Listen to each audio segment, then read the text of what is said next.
नमस्कार, स्वागत है आपका आज के ताजा और बड़ी समाचारों में। तो चलिए बात करते हैं खबरों को एक एक करके। अगर इससे पहले कि आप हमारे चैनल पर नए हैं तो चैनल को सब्सक्राइब करके बेल आइकन को दबा दें ताकि सभी प्रकार के लेटेस्ट न्यूज की जानकारी मिलती रहे।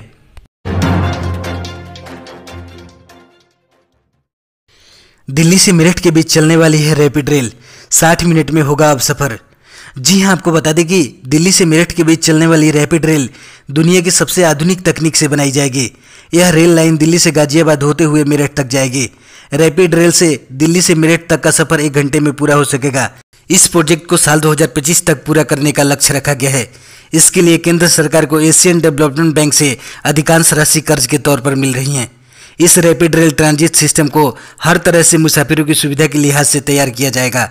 इसमें बच्चों से लेकर बुजुर्गों और दिव्यांगों तक के लिए सुविधा उपलब्ध होगी। इस रैपिड रेल पर 180 किलोमीटर प्रति घंटे की रफ्तार से ट्रेन चल सकेगी। इसके लिए कोच का निर्माण गुजरात के सांवली में मेक इन इंडिया के तहत हो रहा है।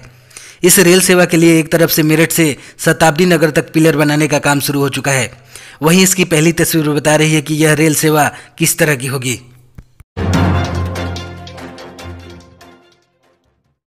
करिश्मा ने कबूली ड्रग्स सेट की बात, अब दीपिका के सामने बैठाकर होगी पूछताछ। जी हां, आपको बता दें कि बॉलीवुड एक्ट्रेस रकुल प्रीत से एनसीबी ने आज पूछताछ की। उन्होंने कई बड़े खुलासे करते हुए बताया कि ड्रग्स उनके घर पर था लेकिन उसे रिया ने रखवाया था। इसके बाद दीपिका के मैनेजर से भी पूछताछ की गई। कई बड़े स्टार्स के मैनेजर से एनसीबी के सवाल जवाब अब भी जारी हैं। इस जांच में एक तरफ जहां कई बड़े नाम सामने आ रहे हैं, वहीं दूसरी तरफ रिया की मुश्किलें और बढ़ती जा रही हैं। देखना यह होगा कि शनिवार को दीपिका, सारा और श्रद्धा कपूर एनसीबी की पूछताछ में क्या राज खोलती हैं। ड्रग्स कनेक्शन को लेकर बॉलीवुड में एक के बाद एक कई बड़े खुलासे हो रहे हैं। एनसीबी ने रकुल प्रीत सिंह से पूछताछ की। इस दौरान उन्होंने कई सारे खुलासे किए। उन्होंने रिया संग ड्रग्स चैट की बात को कबूल कर ली। एक्ट्रेस ने साफ इनकार किया है कि उन्होंने कभी ड्रग्स ली हैं।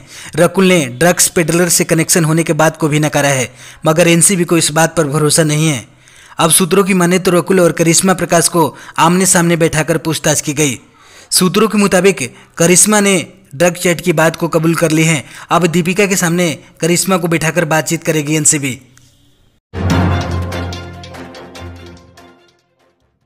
इलेक्ट्रिक व्हीकल को बढ़ावा देने के लिए सरकार का बड़ा कदम। बैटरी प्लांट लगाने वाले को 33,000 करोड़ रुपए का इंसेंटिव देगी सरकार।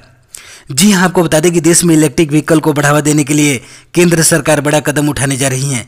देश में एडवांस बैटरी मैन्युफैक्चरिंग प्लांट लगाने वाले को सरकार $4.6 बिलियन करीब 33,000 करोड़ रुपए का इंसेंटिव देगी। पेट्रोल डीजल जैसे पारंपरिक फ्यूल पर निर्भरता को कम करने के लिए सरकार यह कदम उठाने जा रही है। राइटर्स की रिपोर्ट के मुताबिक केंद्र सरकार के थिंक टैंक नीति आयोग ने बैटरी निर्माता कंपनियों को इंसेंटिव देने के संबंध में एक प्रस्ताव तैयार किया है। प्रस्ताव के मुताबिक यदि इलेक्ट्रिक वाहनों को बड़े पैमाने पर इस्तेमाल किया जाता है तो इससे 2030 तक ऑयल इंपोर्ट बिल में $40 बिलियन करीब 2.94 लाख करोड़ रुपए की कमी आएगी। एक वरिष्ठ सरकारी अधिकारी का कहना है कि नीति आयोग की ओर से तैयार किए गए प्रस्ताव को जल्द ही कैबिनेट के सामने रखा जा सकता है। नीति आयोग और सरकार ने इस प्रस्ताव को लेकर कोई प्रतिक्रिया नहीं दी है।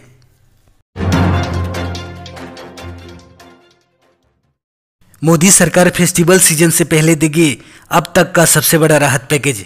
जॉब्स और इंफ्रास्ट्रक्चर पर होगा फोकस। जी हां, आपको बता दें कि कोविड-19 के कारण पटरी से पूरी तरह उतर चुकी अर्थव्यवस्था में दोबारा जान फूंकने और उसे फिर से न केवल पटरी पर लाने बल्कि तेज गति से आगे बढ़ाने के लिए मोदी सरकार अब तक के सबसे बड़े राहत पैकेज पर काम कर रही है। उल्लेखनीय है कि आत्मनिर्भर भारत पैकेज और पीएम गरीब कल्याण राहत पैकेज की घोषणा के बाद चालू वित्त वर्ष की पहली तिमाही के दौरान भारत की जीडीपी में 23.9% की गिरावट दर्ज की गई। अब केंद्र सरकार ने अब तक के सबसे बड़े राजकोषीय प्रोत्साहन पैकेज की घोषणा करने की तैयारी की है। यह राहत पैकेज आत्मनिर्भर भारत पैकेज और पीएम गरीब कल्याण पैकेज से भी बड़ा होगा। मनी कंट्रोल की खबर के मुताबिक इस मामले से जुड़े एक वरिष्ठ अधिकारी ने बताया कि केंद्र सरकार 35,000 करोड़ रुपए के प्रोत्साहन पैकेज की घोषणा कर सकती है, जिसका मुख्य फोकस शहरी और ग्रामीण क्षेत्रों में नए रोजगार सृजन करने पर होगा।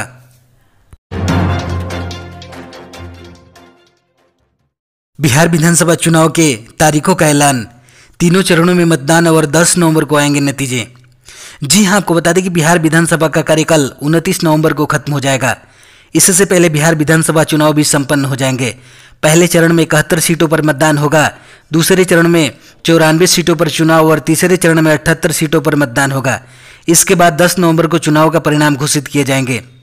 देश के मुख्य चुनाव आयुक्त सुनील अरोड़ा ने कहा कि कोरोना वायरस संक्रमण को देखते हुए दुनिया भर में करीब 70 देशों में चुनाव स्थगित कर दिए गए।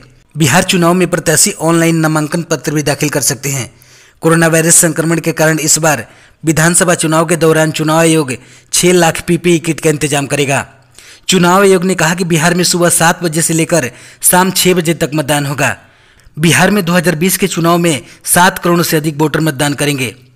इस बार एक बूथ पर सिर्फ 1000 ही मतदाता होंगे। कोरोना से संक्रमित मरीज आखिरी के 1 घंटे के दौरान मतदान कर सकते हैं।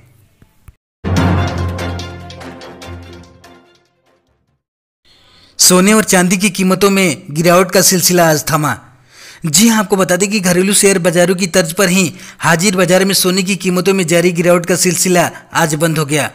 शुक्रवार के कारोबारी सत्र में सोने की कीमत 324 रुपये प्रति 10 ग्राम की बढ़त के बाद 50,824 रुपये प्रति 10 ग्राम के स्तर पर पहुंच गई। सोना पिछले कारोबारी सत्र में गिरावट के साथ 50,500 रुपये प्रति 10 ग्राम के स्तर पर बंद हुआ था।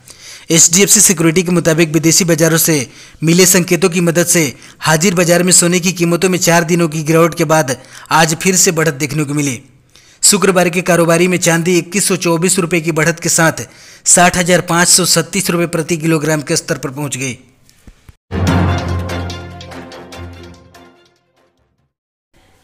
देश में कोरोना के कुल मामले 58 लाख के पार। बीते 24 घंटे में 86,052 नए मामले आए सामने। जी हां, आपको बता दें कि देश में कोरोना वायरस संक्रमण का ग्राफ काफ़ी तेजी से आगे बढ़ रहा है।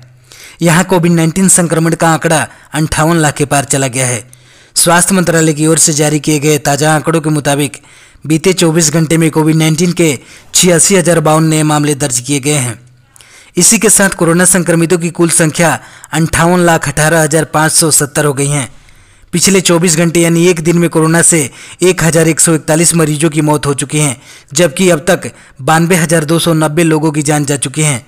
हालांकि राहत वाली बात यह है कि देश में कुल अब तक 47 लाख से ज़्यादा मरीज इस घातक वायरस को मात देने में कामयाब हुए हैं। पिछले 24 घंटे में 81,177 मरीज ठीक हुए हैं। वहीं देश में कोरोना की रिकवरी रेट 81.74% पर है।